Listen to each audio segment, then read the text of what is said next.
Salut à tous, j'espère que vous allez bien. Donc, petite vidéo mise à jour sur la crypto. Donc, on attaque directement avec le Bitcoin qui se rapproche doucement, mais sûrement des 100 000 dollars, des 100K. Beaucoup de personnes attendaient ce cap, donc le cap où un Bitcoin vaut 100 000 dollars. Donc là, on est proche. Là, maintenant, c'est beaucoup plus réaliste. Il y a quoi, 6-7% à faire pour atteindre cet objectif. Et on a eu une petite impulsion après avoir validé le contracting. J'espérais obtenir d'abord un running dans cette zone qu'on n'a pas obtenu. Bon, il a quand même eu la gentillesse de donner un flat, donc un contracting flat ici, avant de continuer son push. Donc on va pas se plaindre. Je pense que l'impulsion qu'on a obtenue ici, c'était grâce à la news qu'on a eue aujourd'hui à 14h30. D'accord? Donc on a eu cette news à 14h30 qui a fait bouger le marché. Donc on a obtenu l'impulsion derrière. Et on va devoir faire attention aussi demain à 21h, où on va avoir une news qui pourrait aussi affecter la structure. Donc, s'il donne un petit setup en interne, ça serait une autre opportunité. Donc, l'objectif ici, c'est les 100 000 dollars, mais vraiment juste pour le côté psychologique derrière. Il n'y a pas d'objectif FIBO ou autre chose parce que c'est juste impossible de donner un objectif précis. Donc là, 100K, je pense qu'on pourra avoir une réaction psychologique des sels qui pourraient engendrer des sels ou un retournement sur le move. Et ce retournement, ça pourrait être une opportunité. D'accord? Je vois ça plus comme une opportunité. Pourquoi? Parce que on a repris du momentum sur ce move, donc on reprend du momentum dessus. Il n'y a rien qui indique un retournement. Et donc c'est encore haussier.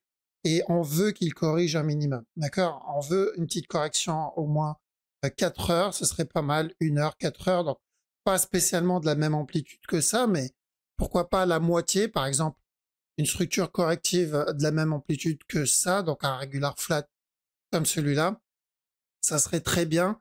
Et le seul prix où je vois où il y a une bonne possibilité qu'on obtienne quelque chose comme ça sera les 100 000 dollars si on vient les atteindre dans pas très longtemps. D'accord? Donc c'est pour ça que je vais surveiller ce prix-là. Mais pour le moment, c'est encore haussier. Il n'y a aucune raison de vendre BTC là-dedans. Si on veut la faire safe, on peut très bien monter ses stops en dessous de ce bas pour se protéger un minimum. Mais voilà, donc pas de sell sur ce move. On commencera à faire attention quand on se rapprochera de ça, ou si avant d'arriver au 100K, on voit un gros retournement, ça a vraiment une grosse impulsion, 1 heure, voire même 4 heures. D'accord? Ce qui n'est pas du tout le cas. Donc, toujours haussier sur le Bitcoin, pas de raison de vendre là-dedans. Ensuite, on a ETH. Donc, ETH, c'est la même analyse aussi. Donc, c'est où on valide un running flat là-dedans. Si c'est un running, on aura un dernier plus bas avant le buy. Maintenant, si c'est pas un running, on le verra corriger et ensuite directement valider la cassure du top pour le regular flat. D'accord? Donc, si c'est un regular, on viendra péter le top tout de suite. Si c'est un running, dernier push et ensuite on pète le top. Donc, l'objectif, certes, c'est ce top-là, parce que là, maintenant, on est en train d'obtenir une correction. Et qui dit correction, dit continuation. Donc, je rappelle ce mouvement-là, le drop, le up, cassure du bas. Donc là, on cherchait la même chose, ou un running, avec un dernier push et ensuite la cassure du top, ou directement la cassure du top. Donc c'est pareil, mais dans une time frame supérieure, pardon. Ensuite, on a BNB. Alors BNB, ça va être la petite time frame aussi qu'on va surveiller. Pour le moment, pas de changement sur le gros move. On fait attention spécialement au potentiel running plus tard. D'accord? L'objectif, c'est de casser stop. Ceux qui veulent pas se prendre la tête avec ce qu'il peut faire en interne, garder en tête qu'une seule chose, c'est que là, on corrige ou on a corrigé, et c'est aussi. D'accord? Maintenant, est-ce qu'on va obtenir un plus gros B d'abord, ou est-ce qu'il va venir directement péter le top? J'espère qu'on obtiendra un plus gros B, mais bon, quoi qu'il arrive, c'est toujours haussier, donc si j'ai du BNB, j'ai pas de raison de vendre mon bag BNB.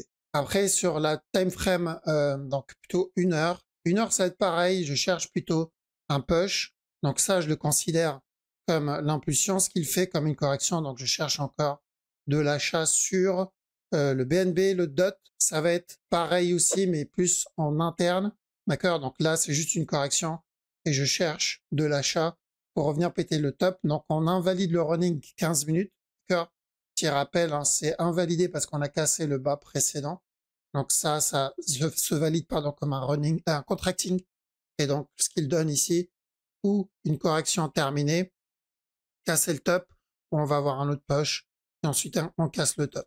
Et c'est pour ça, la direction, pour le moment, c'est ça, c'est juste revenir, tester ce top parce qu'on est en train de range, on est en train de corriger. Le Litecoin, on a atteint notre objectif, d'accord? Donc on cherchait de l'achat ici, le top est cassé, et on va surveiller maintenant cette impulsion là-dedans, d'accord? Donc s'il corrige cette impulsion, donc ce mouvement-là, là on est venu péter le bas précédent, ce qui invalide pareil que le dot, le running.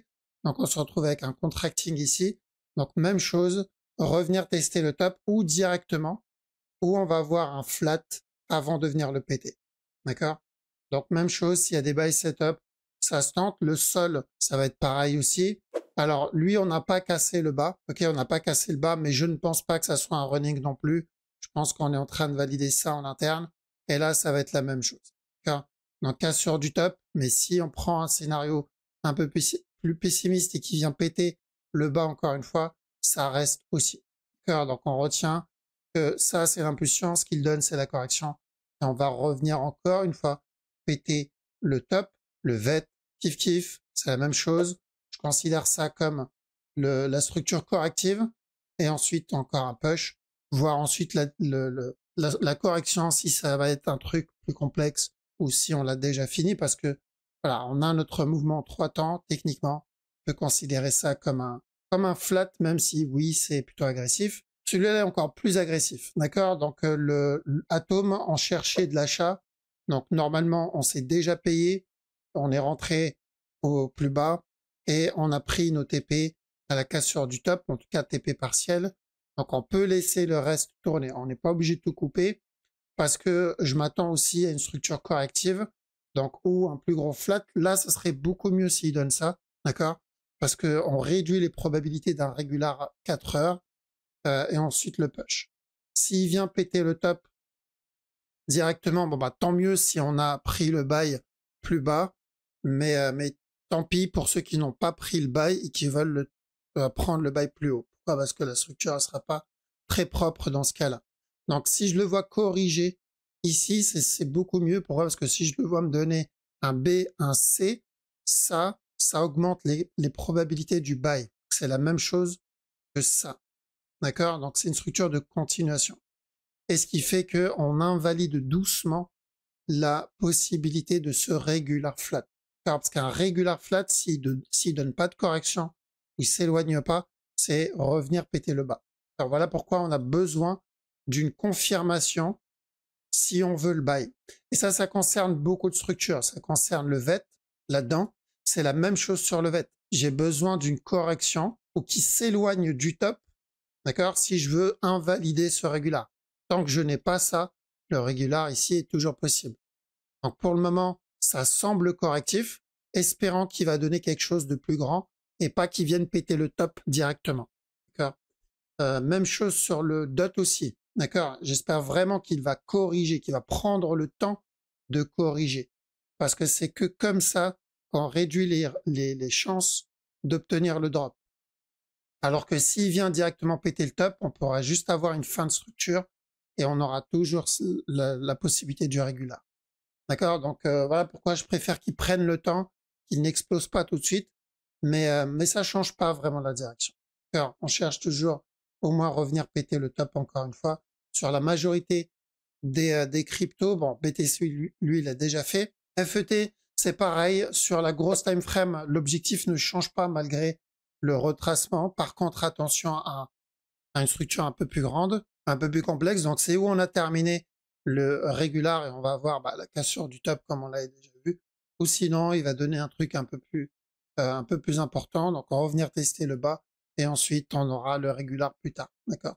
Donc, s'il revient tester le bas, prendre ça plus comme une autre opportunité et rapidement venir, parce qu'on m'a demandé de l'analyser. On l'avait déjà vu. Si vous vous rappelez, on attendait un retournement dans cette zone, d'où le carré que j'ai mis dessus. Donc, même chose que beaucoup. Donc déjà, voir pour venir péter ce top, une fois le top cassé, je dois faire attention. Sur cette structure, on a l'impulsion, on est en train de corriger. J'attends quoi ici? J'attends de l'achat pour revenir péter le top. Donc c'est où il vient péter le top directement, ou sinon on va d'abord valider un regular flat et ensuite on cherchera le gros buy. D'accord? Mais tel quel, NIR c'est plutôt haussier, on est sur une structure corrective, donc ça c'est notre A, ça c'est notre B, on peut aller chercher de l'achat à chaque nouveau plus bas pour revenir péter le top. Donc s'il donne des setups, une fois stop cassé, ça sera un petit rendement, on va dire, pour une structure daily, mais s'il revient tester le bas, ça sera beaucoup plus intéressant. Pour ça, je préfère personnellement qu'il me donne quelque chose de plus grand, plus complexe. Donc un drop, un push, voire même encore un autre push, ce serait parfait, pardon, avant la cassure du top. D'accord? Donc, gardez en tête juste ça. On cherche la fin de la correction et ensuite encore un autre plus haut sur le NIR. Donc, c'est un peu comme FET, c'est à peu près pareil. Voilà. Donc, pas de structure de retournement pour le moment dans les cryptos. Beaucoup de cryptos ont un potentiel regular flat en 4 heures. Je dirais pas daily, mais 4 heures. Donc, restez toujours vigilant par rapport à ça. C'est toujours possible. On va avoir besoin d'une correction pour pouvoir invalider ça, ce qui n'est pas le cas encore. Ça n'empêche pas de prendre les petits bails en interne comme on l'avait vu. Et en ce qui concerne le Bitcoin, il est encore très énervé. On va voir si la news de demain va nous donner une autre opportunité comme le contracting qu'on a obtenu. L'objectif pour le moment, on va voir s'il va venir l'atteindre. Donc c'est les 100 000 $, où on aura peut-être un semblant de réaction enfin pour la prochaine étape. D'accord? Voilà, donc je vous laisse ici. Merci beaucoup pour votre temps. Ça fait vraiment plaisir. Je vous dis à la prochaine. Ciao.